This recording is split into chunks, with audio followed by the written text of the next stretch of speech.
حضرت سعید بن زید رضی اللہ تعالیٰ عنہ بھی عشرہ مبشرہ یعنی ان 10 صحابیوں رضی اللہ تعالیٰ عنہم میں سے ہیں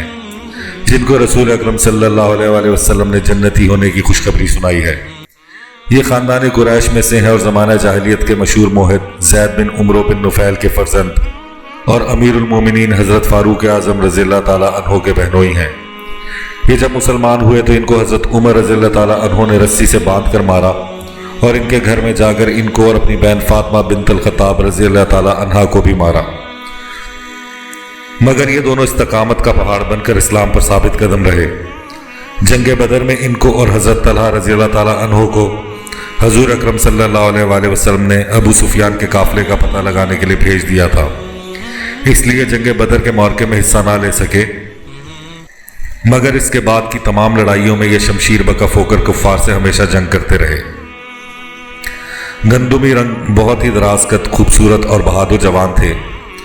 تقریباً 50 ہجری میں 70 برس کی عمر پا کر مقام عقیق میں وصال فرمایا اور لوگوں نے آپ کے جنازہ مبارکہ کو